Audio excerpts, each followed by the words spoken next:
అంటే ఏదైనా hormonals imbalance అయినప్పుడు, పీసీఓడి ప్రాబ్లమ్స్ ఉన్నప్పుడు, ఓకే. ఇంకొకటి ఏంటి అంటే ఇన్ఫెక్షన్ ఆఫ్ ది యూటిరస్ ఇన్ఫెక్షన్లో కూడా మనము అబ్నార్మల్ బ్లీడింగ్ అనేది చూస్తాం. మెయిన్గా మనల్ని హెమరేజ్ని మనం ఏమంటామంటే బ్లీడింగ్ అంటాం. అర్థమైనా? ఏ కండిషన్లో చూస్తామంటే accidents, any injuries, murder cases, okay. ఇంకా యూటిరస్ ఇన్ఫెక్షన్ టైప్లో చూస్తాం అనమాట. ఇప్పుడు నెక్స్ట్ మనం చూద్దాం. ద కాజెస్ మెయిన్ వన్ ఏంటి అంటే ట్రామా. ట్రామా అంటే గాయం. Any injuries, trauma means any injury అనమాట. తర్వాత మెడికల్ డిజార్డర్స్. మనకి మెడికల్ డిజార్డర్స్ లో బ్లడ్ క్యాన్సర్. బ్లడ్ క్యాన్సర్ అంటే తెలుసా? క్యాన్సర్లో మెయిన్ టైప్ ఏంటి అంటే బ్లడ్ క్యాన్సర్. బ్లడ్ క్యాన్సర్ అంటే మనకి ఎనీ ఎగ్జాంపుల్ స్టూల్లో అయినా కావచ్చు, యూరిన్లో అయినా కావచ్చు, త్రూ మౌత్ ద్వారా బ్లడ్ అనేది వెళ్ళిపోతుంది. బ్లడ్ వామిటింగ్స్ అవుతాయి అన్నమాట.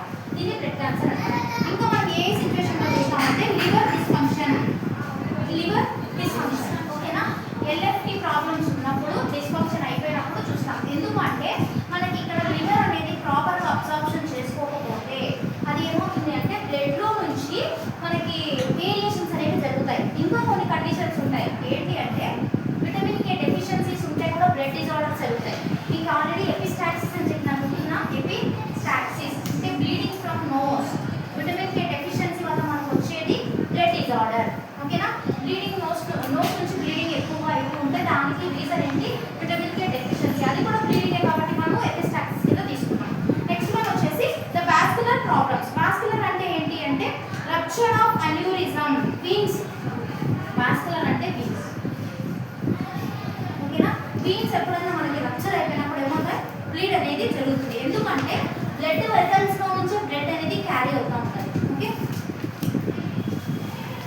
Next one the obstetric condition. Obstetric అంటే అదేమా delivery cases, postpartum. Postpartum అంటే డెలివరీ తర్వాత మనకి నార్మల్ డెలివరీ తర్వాత బ్లీడింగ్ అవుతుంది. ఎన్ని డేస్ అవుతుంది? 21 డేస్ అవుతుంది. అర్థమైనా? 21 డేస్ నార్మల్ డెలివరీ అయిన వాళ్ళకి అవుతుంది. ఈ 21 డేస్లో కొంతమందికి హెవీ బ్లీడింగ్ కూడా జరుగుతుంది. దానివల్ల వాళ్ళకి అనీమియా వచ్చే ఛాన్స్ ఉంది. ఓకేనా? సో అందుకనే మనము హెమరేజ్ అనేది పోస్ట్ పార్టమ్ కండిషన్స్లో చూస్తాము, ఎపిస్టాక్సిస్లో చూస్తాము, లివర్ ఫంక్షన్ ప్రాబ్లంలో చూస్తాం, బ్లడ్ క్యాన్సర్లో కూడా చూస్తాం, వాస్కులర్ కట్స్ అంటే వీన్స్ కట్ అయిపోయినప్పుడు కూడా చూస్తాం అన్నమాట. Next one risk infections. కొన్ని ఇన్ఫెక్షన్స్ అయినప్పుడు example cancers, ulcers, septic damage, blood vessels infections, uterus infection కూడా. యూటిరస్ ఇన్ఫెక్షన్ అయితే మనకి అన్యూజువల్ బ్లీడింగ్ అనేది జరుగుతుంది. అన్యూజువల్ అంటే వెంట్రల్ సైకిల్లో కాకుండా పూర్తిగా యూటిరస్ వసైనా నుంచి బ్లీడింగ్ అనేది జరుగుతుంది. ఎప్పుడు? యూటిరస్ ఇన్ఫెక్షన్ అయినప్పుడు. ఓకే. నెక్స్ట్ వన్ వచ్చేసి రిస్క్ ఫ్యాక్టర్స్. మనకి కొన్ని ఫ్యాక్టర్స్ అనేవి, ఫ్యాక్టర్స్ అంటే కారణాలు, కొన్ని కారణాల వల్ల రిస్క్ అనేది అవుతుంది అనమాట. వాటిలో మెయిన్ వన్ ఏంటి అంటే వార్ఫరిన్, హెపారిన్. ఇక్కడ మనకు anti coagulant therapy. Anti coagulant therapy. Okay. First one coagulation అంటే ఏంటి? Clotting of the blood. Anti అంటే against the clotting of blood. ఈ బ్లడ్ క్లాట్ అవ్వకుండా మనం ఏమి ఇస్తామంటే హెపారిన్, వార్ఫరిన్ ఇస్తాం. ఓకేనా? ఎవరికి ఇస్తాము అంటే హార్ట్ ప్రాబ్లమ్స్ ఉంటాయి కదా, హార్ట్ ప్రాబ్లమ్స్ ఉన్నప్పుడు బ్లడ్ వెసల్స్లో బ్లాకేజ్ జరిగేసి కార్డియాక్ అరెస్ట్ అనేది జరుగుతుంది. ఆ క్లాట్స్ కాకుండా యాంటీ కోయాగులెంట్ మెడిసిన్లో హెపారిన్, వార్ఫరిన్ ఇవ్వడం వల్ల ఏమవుతుంది? బ్లడ్ అనేది థిన్గా అవుతుంది, పలుచగా ఉంటుంది. ఎందుకంటే క్లాట్ కాకుండా. అప్పుడు పలుచగా ఉన్నప్పుడు ఏమవుతుంది? ఈజీగా బ్లడ్ క్యారీ అవుతూ ఉంటుంది, సర్క్యులేట్ అవుతూ ఉంటుంది. అలా మెడిసిన్స్ ఎక్కువగా తీసుకుంటే బ్లీడింగ్ డిజార్డర్స్ వస్తాయి. అది కూడా one of the reason. Next one వచ్చేసి జెనెటిక్ క్లాటింగ్ డెఫిషియన్సీస్. పుట్టుకతోనే క్లాటింగ్ అయ్యే డెఫిషియన్సీస్. జనరల్గా మనకి బ్లడ్ క్లాటింగ్ అవ్వడానికి ఏమి హెల్ప్ అవుతుంది? ప్లేట్లెట్స్. ప్లేట్లెట్స్ అంటే రక్త కదలికలు అంటారు. ఓకే. ఎప్పుడైనా మనకి ఇంజురీ అయింది, అక్కడ బ్లడ్ క్లాట్ అవ్వాలంటే ప్లేట్లెట్స్ ఉండాలి. ప్లేట్లెట్స్ ఫంక్షన్ ఏంటి? బ్లీడింగ్ కాకుండా బ్లడ్ క్లాట్ చేయడం. అర్థమైనా? దీని డిజార్డర్ వల్ల కూడా హెవీ బ్లీడింగ్ అనేది జరుగుతుంది. అంటే ఇది ప్రాపర్గా వర్క్ అవ్వకపోతే హెవీ బ్లీడింగ్ అనేది జరుగుతుంది అన్నమాట. Next one chronic liver diseases. Chronic liver problems ఉన్నప్పుడు జరుగుతుంది. ఆల్కహాల్ ఎక్కువగా తీసుకున్నప్పుడు జరుగుతుంది. బ్లడ్ వెసల్స్ వాల్స్ వీక్గా ఉన్నప్పుడు కూడా జరుగుతుంది. ప్యాథోఫిజియాలజీ చూడండి. జనరల్గా blood loss, any bleeding, epistaxis కావచ్చు, పోస్ట్ పార్టమ్ కావచ్చు, యూట్రిన్ ఇన్ఫెక్షన్ కావచ్చు, ఎనీ బ్లీడింగ్ వల్ల మనకి ఏమవుతుంది అంటే సర్క్యులేటింగ్ వాల్యూమ్ అనేది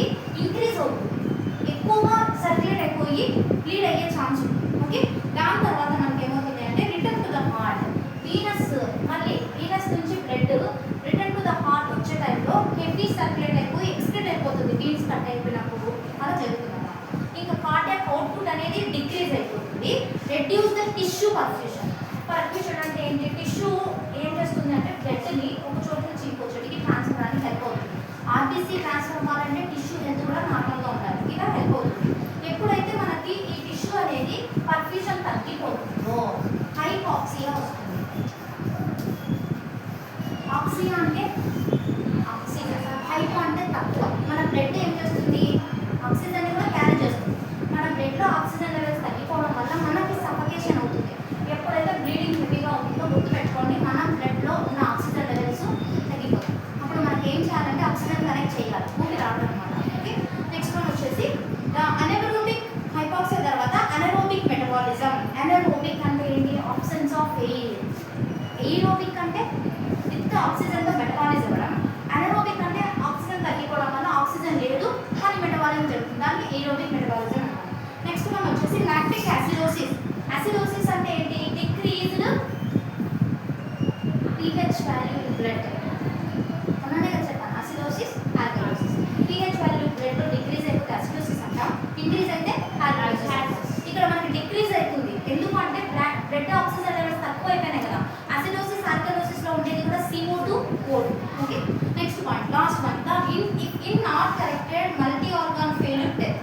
ఇది కరెక్ట్ అవ్వకపోతే ఏమవుతుంది? ఆర్గాన్స్ ఫెయిల్యూర్ అవుతుంది. ఇక్కడ liver one of the organ, respiratory system అది కూడా one of the organ, lungs కూడా వన్ ఆఫ్ ది ఆర్గాన్. ఇలా మల్టీ ఆర్గాన్స్ ఫెయిల్యూర్ అవడం వల్ల డెత్ అయిపోతుంది patient. Okay, next one, the clinical manifestation. External bleeding, internal bleeding two ఉన్నాయి. External bleeding ఎక్కడి నుంచి జరుగుతుంది? బ్లడ్ వెజల్స్ నుంచి, స్కిన్ నుంచి, మౌత్ నుంచి, నోస్ నుంచి. నోస్ నుంచి వచ్చేది ఎపిస్టాక్సిస్ అంటున్నాం, మౌత్ నుంచి వచ్చేది blood cancer. Okay, next one, internal bleeding చూద్దాం. ఇంటర్నల్గా ఎలా జరుగుతుంది? అబ్డామిన్లో జరుగుతుంది. అబ్డామిన్లో జరగడం వల్ల స్వెల్లింగ్ అవుతుంది. ఓకే, ఇంకా కొన్ని ప్రాబ్లమ్స్ ఉన్నాయి. బ్రెయిన్ ట్యూమర్, బ్రెయిన్ ఇంటర్నల్గా బ్లీడింగ్ అవ్వడము. ఇంకా నెక్స్ట్ ఏదైనా ఇంజురీ అయింది కానీ మనకి బయట ఏం బ్లీడ్ అవ్వట్లేదు, అసలు కట్టలేదు బయట, లోపల ఇంటర్నల్గా బ్లీడ్ అవుతూ ఉంటుంది. ఎందుకంటే అది ఫోర్స్కి లోపల ఉన్న బాడీ పార్ట్ మీద ఎఫెక్ట్ పడుతుంది, లోపల ఉన్న టిష్యూ డ్యామేజ్ అయి ఉంటుంది. అర్థమైనా? అప్పుడు మనకి ఏమవుతుంది? ఇంటర్నల్గా బ్లీడ్ అనేది జరుగుతూ ఉంటుంది. కాబట్టి స్వెల్లింగ్, ఇలాంటి pain, bruising, rapid week pulse అంటే టకీకార్డియా చూస్తాము, హైపోటెన్షన్ చూస్తాము, కోల్డ్ స్వెట్టి స్కిన్ చూస్తాము, restlessness, confusions, painting, urine output అనేది తగ్గిపోతుంది. దాన్ని మనం ఏమంటాం? ఒలిగూరియా. ఒలిగూరియా అంటే డిక్రీజ్డ్ యూరినరీ అవుట్పుట్.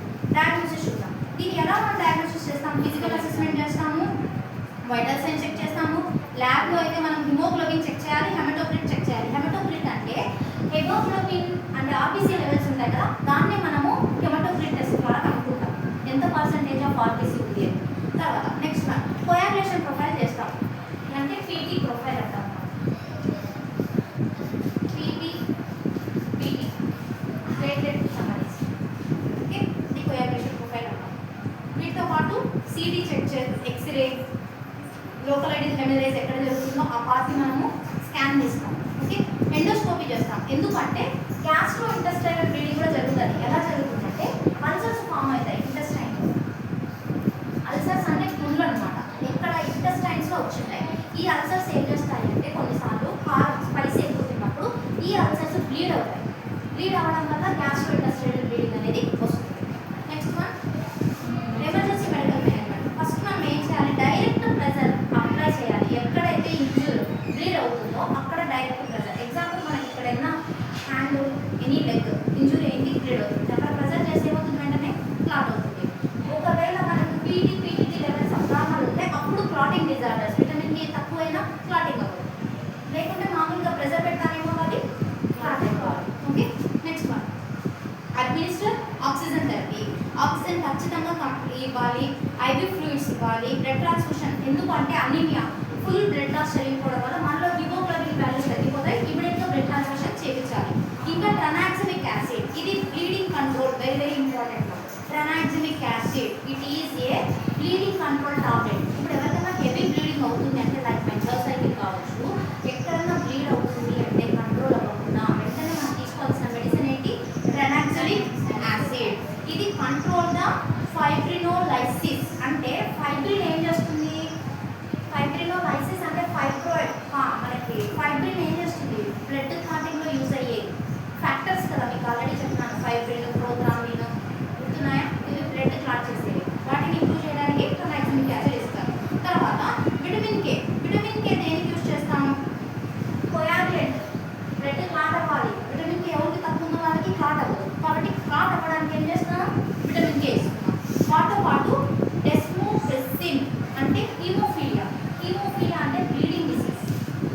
హీమోఫీలియా అనేది బ్లీడింగ్ డిసీజ్, ఎక్కడో ఒక పార్ట్లో నుంచి అన్యూజువల్ బ్లీడింగ్ అనేది జరుగుతూ ఉంటుంది.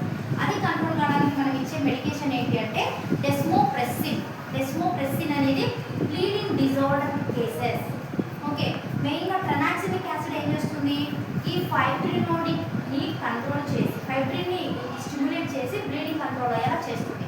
మన బాడీలో ఫైబ్రినోజన్ అనేది వెరీ ఇంపార్టెంట్ బ్లడ్ క్లాట్ అవ్వడానికి. ఈ ట్రనాక్సిమిక్ యాసిడ్ తీసుకోగానే వెంటనే కంట్రోల్ అవుతుంది బ్లడ్ అలా. నెక్స్ట్ మన ఎమర్జెన్సీ సర్జికల్ మేనేజ్మెంట్ చూద్దాం. సర్జరీ చేయడం వల్ల మెయిన్గా డ్యామేజ్ అయినవి. ఎగ్జాంపుల్, ఒక యాక్సిడెంట్ అయితే మొత్తం మజిల్ కట్ అయిపోయి వెజల్, బ్లడ్ వెజల్ కనిపిస్తుంది. అక్కడ నుంచి హెవీ బ్లీడింగ్ అవ్వడం వల్ల మనం మళ్ళీ ఆ మజిల్ని క్లోజ్ చేసి కంట్రోల్ చేయొచ్చు. అలా సర్జరీ, ఇమీడియట్ సర్జరీ చేసి కొన్ని బ్లీడింగ్ డిజార్డర్ని కంట్రోల్ చేయొచ్చు. వీటితో పాటు ఎండోస్కోపిక్, జిఏ బ్లీడింగ్ని తగ్గించాలంటే ఎండోస్కోపీ చేయాలి. ఓకే, వాటితో పాటు packing temper uncontrolled bleeding site. Packing అంటే ఏంటి, బ్యాండేజ్ లాగా, బ్లీడింగ్ రాకుండా బ్యాండేజ్ లాగా చేయడం. తర్వాత స్ప్లీనెక్టమీ, రప్చర్డ్ స్ప్లీన్. స్ప్లీన్ కొన్నిసార్లు రప్చర్ అవుతుంది. స్ప్లీన్ అనేది లివర్ దగ్గర ఉంటుంది కదా, లివర్ కింద ఉంటుంది. ఆ స్ప్లీన్ ఏమవుతుంది అంటే కొన్నిసార్లు రప్చర్ అయిపోతుంది. స్ప్లీన్ ఏం చేస్తుంది జనరల్గా, ఆర్బీసీ ప్రొడక్షన్లో హెల్ప్ చేస్తాయి. విటమిన్ B12 మనం తీసుకున్నప్పుడు డైట్, ఆ విటమిన్ B12 నుంచి ఆర్బీసీ ప్రొడక్షన్ చేయడానికి స్ప్లీన్ హెల్ప్ అవుతుంది. కొన్నిసార్లు స్ప్లీన్ రప్చర్ అయిపోయినప్పుడు ఆర్బీసీ ప్రొడక్షన్ జరగదు. ఇప్పుడు ఏం చేయాలి, స్ప్లీన్ ఎక్స్టర్నీ జరిగినప్పుడు ఆల్రెడీ రప్చర్ అయిన స్ప్లీన్ని రిమూవ్ చేసి ఇంకా బోన్ మ్యారో నుంచి డైరెక్ట్గా బోన్ మ్యారో నుంచి ఆర్బీసీ ప్రొడక్షన్ అనేది జరుగుతుంది. ఓకే, నెక్స్ట్ వన్ వచ్చేసి ఎక్స్ప్లోరేటరీ లాప్రోటమీ ఇంట్రో అబ్డామినల్ బ్లీడింగ్. మెయిన్గా ఇంట్రో అబ్డామినల్ బ్లీడింగ్ చాలా మంది జరుగుతుంది. ఎందుకంటే జిఐ బ్లీడింగ్ చెప్పచ్చు, లేదంటే ఏదైనా వూండ్ గాయం అవడం, ఎవరైనా హిట్ చేస్తారు కదా బలంగా కూడినప్పుడు అక్కడ బ్లడ్ వెజల్స్ అనేది రప్చర్ అవ్వడం వల్ల ఇంటర్నల్ బ్లీడింగ్ జరుగుతుంది అబ్డామినల్. సో దానికి సపరేట్ సర్జరీ చేసి కంట్రోల్ చేస్తారు. Next one emergency nursing management. Assessment చేయాలి, ఫస్ట్ వన్ అబ్జర్వ్ చేయాలి, మానిటర్ వైటల్ సైన్స్ మానిటర్ చేయాలి. Position supine with legs slightly elevated. Example, uterus bleeding అనేది కంట్రోల్ అవ్వకపోతే మెయిన్గా పొజిషన్ ఎలా చేస్తారంటే ఫ్రమ్ రిస్ట్ బోన్ నుంచి మనం లెగ్స్ వరకు ఎలివేట్ చేస్తాం బ్లీడింగ్ కంట్రోల్ కావడానికి. ఓకే, నెక్స్ట్ ద పొజిషనింగ్, ఇంకా legs slightly elevated. Airway and breathing position, airway ఇవ్వడానికి అంటే హెడ్ కొంచెం ఎలివేట్ చేసి ఆక్సిజన్ కనెక్ట్ చేస్తాం. వీటితో పాటు ఐవి యాక్సెస్ అంటే బ్లడ్ రీప్లేస్మెంట్ అంటే blood transfusion. Okay, blood transfusion చేస్తారు. ఇంకా ప్రెజర్ టెక్నిక్స్ అంటే మనం బ్యాండేజ్ పెట్టి ప్రెజర్ చేయడం, టైట్గా బ్యాండేజ్ చేయడం బ్లీడింగ్ కంట్రోల్ అవ్వడానికి. ఇంకా డాక్యుమెంటేషన్ చేయడం, మానిటర్ చేయడము, support, patient comfort main support చేయాలి. పేషెంట్కి ఎలా ఉంటే సపోర్ట్ అంటే సుపైన్లో ఉంటే సపోర్టా, సిట్టింగ్లో ఉంటే సపోర్టా, అట్లా అంటే కంఫర్ట్ ఎలా ఉంటుంది అనేసి మనం సపోర్ట్ ఇవ్వాలి. తర్వాత preparation, get patient ready for surgical procedure. పేషెంట్ని సర్జికల్ ప్రొసీజర్కి ప్రిపేర్ చేయాలి. That is the haemorrhage. Next the anaphylactic reaction allergies. Anaphylactic means medications. ఓకేనా, ఏదైనా ఒక మెడికేషన్స్ తీసుకోవడం వల్ల మనకు రియాక్షన్ అనేది జరిగితే, దాని అలర్జీ వస్తే ఏం చేయాలో చూద్దాం. ఫస్ట్ వన్, ఆ allergy is a exaggerated immune response. అవునా, అలర్జీ అనేది ఒక ఇమ్యూన్ రెస్పాన్స్. ఎందుకు, మీకు ఆల్రెడీ చెప్పాను, మనకి యాంటీజెన్స్ ఉన్నాయి కదా. ICE is the one of the antibody. IgM లాగా ఐజీఈ ఇదేం చేస్తుంది, దీని డెఫిషియన్సీ వల్ల మనకి ఏమొస్తుంది, అలర్జీ. ఈ యాంటీబాడీ ఫస్ట్ చెక్ చేయాలి ఐజీఈ ఉందా లేదా. Okay, next one the anaphylactic. Anaphylactic అంటే ఏంటి, అలర్జీస్ దేని వల్ల వస్తున్నాయి, ఐజీఈ వల్ల. అనఫిలాక్టిక్ అంటే మెడికేషన్, ఒక మెడిసిన్ తీసుకున్నప్పుడు ఆ మెడిసిన్ మనకు సెట్ అవ్వకపోతే రియాక్షన్ చూపిస్తుంది బాడీలో, దాన్ని మనం అనఫిలాక్టిక్ రియాక్షన్ అంటాం. ఇక్కడ చూడండి, a rapid severe and generalised allergy response that develop the suddenly can lead to airway compression. మెయిన్గా మనకి బ్రీతింగ్ ప్రాబ్లం వస్తుంది. ఏదైనా ఒక మెడికేషన్ తీసుకున్నప్పుడు అది సెట్ అవ్వకపోతే స్కిన్ ర్యాషెస్ రావడము, చిల్స్ రావడము, ఫీవర్ రావడము, బ్రీతింగ్ డెఫిషియన్సీ, తర్వాత సివియర్గా వామిటింగ్స్ అవ్వడము, హెడేక్ రావడము, ఇలాంటివన్నీ చూపిస్తుంది అన్నమాట. Next one the common dry age. దీనికి మెయిన్గా కాజెస్ ఇచ్చాడు చూడండి. ఫుడ్ ఎందుకు వస్తుంది అలర్జీస్లో చూద్దాం. ఫుడ్ అలర్జీ వస్తుందా, ఫుడ్లో మెయిన్గా ఏంటి, eggs, shellfish, peanuts, dairy products. Shellfish అంటే సముద్రం చేపలు అన్నమాట. ఓకే, సముద్రంలోనే ఉంటాయి అవి. దాంట్లో ముళ్ళు ఉండవు, ముళ్ళు లేని చేప, అది అందరికీ సెట్ అవి షెల్ ఫిష్. కాబట్టి మెడికేషన్స్ కొన్ని యాంటీబయాటిక్స్ అంటే పెన్సిలిన్ కావచ్చు, NSAID medication. NSAID example aspirin, ibuprofen, NSAID medicines. ఈ మెడికేషన్స్ తీసుకుంటే కూడా మనకి అలర్జీ వస్తుంది, అనాఫిలాక్టిక్ అలర్జీ. ఇంకోటి ఏంటి అంటే ఇన్సెక్ట్ స్నేక్స్, కొన్ని కీటకాలు బైట్ చేసినప్పుడు, బీస్ కుట్టిన, వాస్ప్స్, హార్నెట్స్ ఇవన్నీ కుట్టినప్పుడు మనకి ఇలాంటివి వస్తుంది.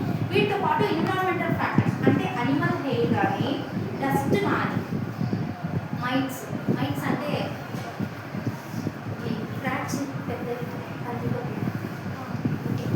అవి వచ్చేసి మనల్ని బైట్ చేసిన, గీకిన ప్రాబ్లమ్స్ వస్తాయి. నెక్స్ట్ మనం వచ్చేసి ఎన్విరాన్మెంటల్ ఫ్యాక్టర్స్, సబ్స్టెన్సెస్ అంటే LaTeX gloves, cleaning agents, adhesive.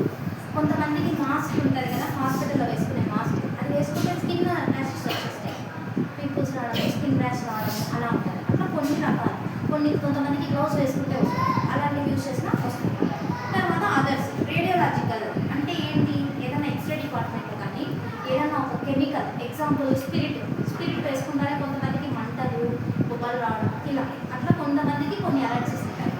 Next మనం పారాఫిజియాలజీ చూద్దాం. ఇక్కడ మెయిన్గా ఏంటి అంటే రీ ఎక్స్పోజర్ అంటే ఎక్స్పోజ్ అవ్వడం వల్ల హైజీనిక్ సంబంధించి ఫుడ్ కానీ ఏదైనా అలర్జీస్ ఉంటే దాని ద్వారా ఏమవుతుంది అంటే మనకి ప్రోస్టాగ్లాండిన్స్లో కొన్ని మెడికేషన్స్ అనేవి రిలీజ్ అవుతాయి. అర్థమైనా, మెడికేషన్ తీసుకున్నప్పుడు ఏమవుతాయి, ప్రోస్టాగ్లాండిన్స్లోకి మెడికేషన్స్ వెళ్ళిపోవడం వల్ల వాళ్ళకి ఏమవుతుంది అంటే బ్లడ్ ప్రెషర్కి సంబంధించి ప్రాబ్లమ్స్ అంటే హైపోటెన్షన్ చూపిస్తుంది, షాక్లోకి వెళ్ళిపోవడం.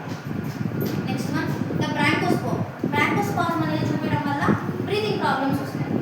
Next one the capillary leak, దీనివల్ల స్వెల్లింగ్ అనేది వస్తుంది, బాడీలో స్వెల్లింగ్ వస్తుంది. ఇంకా మల్టీ ఆర్గాన్ ఇన్వాల్వ్మెంట్, ట్రీట్మెంట్ ఇమీడియట్గా చేయాలి. ఎప్పుడైనా గుర్తుపెట్టుకోండి, ఫుడ్ అలర్జీ అయినా మెడిసిన్ అలర్జీ అయినా ట్రీట్మెంట్ తీసుకోకపోతే కొంతమంది డెత్ అయిపోతారు ఇమీడియట్గా, ఎందుకంటే వాళ్ళకి టాలరేట్ చేసుకునే ఇమ్యూనిటీ ఉండదు, ప్లస్ అంత ఎనర్జీ ఉండదు. Okay, next one the clinical features mild allergic reactions అంటే sneezing, itchy nose, eyes, skin rash, watery eyes, ఇవి ఇమీడియట్గా కనిపించే అలర్జీస్. డస్ట్ అలర్జీ ఉన్నప్పుడు చూడండి, ఊరికే స్నీజింగ్ వస్తూ ఉంటుంది, నోస్ నుంచి వాటర్ వస్తుంటాయి, ఐస్ రెడ్నెస్ అయిపోతాయి, వాటర్ వస్తాయి ఐస్ నుంచి ఇలా.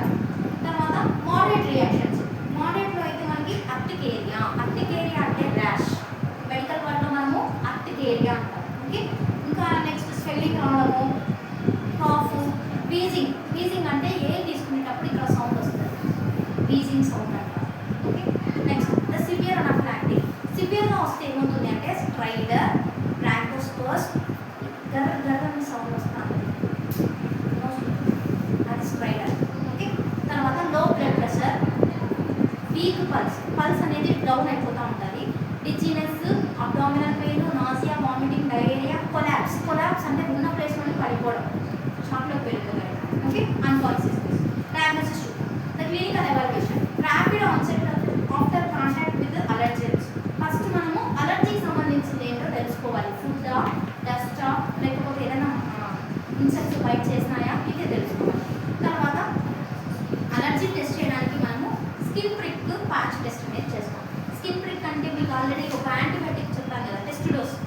ఏదైనా ఒక యాంటీబయాటిక్, ఎగ్జాంపుల్ పెన్సిలినే తీసుకోండి, పెన్సిలిన్ చాలా మంది పడదు, ఈ యాంటీబయాటిక్ మొత్తం మిక్స్ చేసి అందులో నుంచి 1 ml సిలిండర్ తీసుకొని కొంచెం 0.5 ml మాత్రమే స్కిన్లోకి ఇవ్వాలి. జస్ట్ స్కిన్లో ఇచ్చేసి ఆ స్కిన్ చుట్టూ మనము రౌండ్ చేస్తాం, మార్చేసి ఇప్పుడు మనము ఒక 15 minutes వదిలేయాలి. అలాగే 15 minutesలోనే మనకి రిజల్ట్ చూపిస్తుంది. ఆ ఇంజెక్షన్ వేసిన సైట్లో బర్నింగ్ కానీ, ర్యాష్ కానీ, రెడ్నెస్ కానీ, ఇచ్చింగ్ ఇవి ఏమన్నా ఉంటే ఖచ్చితంగా అది రియాక్షన్ అయిందే. ఈ సింటమ్స్ ఏం లేకుండా కామన్గా ఉంటే ఇట్ ఈస్ నార్మల్, అప్పుడు మనం డైరెక్ట్ ఐవి కూడా తీసుకోవచ్చు, దాన్నే మనం టెస్ట్ డోస్ అంటాం. ఓకే, స్కిన్ ప్రిక్ టెస్ట్ అని కూడా అంటారు. Next one the blood investigation, దీన్ని మనం ఎలా ఇన్వెస్టిగేట్ చేస్తాము అంటే ఐజీఈ లెవెల్, యాంటీబాడీస్ మన బ్లడ్ కలెక్ట్ చేసి ఇది ఎంత ఉందా లేదా, తక్కువ ఉందా అనేది చూస్తాం. తర్వాత ద సీరం, దీంట్లో మనకు అనఫిలాక్టిక్ ఎపిసోడ్స్ అంటే మన బ్లడ్లోని సీరంలో అనఫిలాక్టిక్ షాక్ అని చెప్పాను కదా, అనఫిలాక్టిక్ అలర్జీ, ఆ మెడిసిన్ కనిపిస్తుంది, దానివల్లనే వీళ్ళ బాడీ రియాక్ట్ అయింది అని చూపిస్తుంది సీరంలో, కాబట్టి అదే చెక్ చేస్తాం. నెక్స్ట్ హిస్టరీ టేకింగ్, వాళ్ళ హిస్టరీ తీసుకుంటాం, ప్రీవియస్ ఫుడ్ అలర్జీస్ ఇలా ఏమైనా జరిగాయా ఈ ఫుడ్ తీసుకున్నప్పుడు, ఇలా అడుగుతాం. ఎమర్జెన్సీ మెడికల్ మేనేజ్మెంట్లో చూద్దాం. ఫస్ట్ లైన్ థెరపీ, మెయిన్గా మనము అడ్రినలిన్, ఎపినెఫ్రిన్, ఇది బాగా గుర్తుపెట్టుకోండి. అడ్రినలిన్ దేనికి ఇస్తాము, హార్ట్కి ఇస్తాము. Epinephrine BP control medicine connect చేస్తాం. యాంటీ హిస్టమిన్ అలర్జీకి ఇచ్చే మెడిసిన్ ఏంటి అంటే డైఫినాల్ హైడ్రామిన్. ఇది నోట్ చేసుకోండి. డైఫిన్ హైడ్రామిన్ ఇది ఇంజెక్షన్, అలర్జీ ఉన్నప్పుడు ఇచ్చే ఇంజెక్షన్ అనమాట. దీన్నే మనము డెకడ్రాన్ అని కూడా అంటాం. ఓకే, డెకడ్రాన్. ఓకే, నెక్స్ట్ మన కార్టికోస్టెరాయిడ్స్ హైడ్రోకార్టిజోన్. ఇది అలర్జీకి ఇచ్చే ఏ అలర్జీకైనా అంటే ఎస్పెషల్లీ డ్రగ్ అలర్జీకి ఇలాంటి వాటికి హైడ్రోకార్టిజోన్. ఆస్తమా సింటమ్స్ చూపిస్తాయి కదా, స్కిన్ అలర్జీకి స్నీజింగ్, రన్నింగ్ నోస్, ఐస్ నుంచి డిశ్చార్జ్ వస్తే హైడ్రోకార్టిజోన్ ఇంజెక్షన్ ఇస్తాం. ఇది రిమ్స్లో మీకు ఎక్కువగా ఇచ్చేటప్పుడు చూస్తూ ఉంటాం. రిమ్స్లో హైడ్రోకార్టిజోన్ 100 నుంచి వస్తుంది, అది ఇస్తాం. Next one bronchodilator. గ్యాస్ పెడతారు చూసారు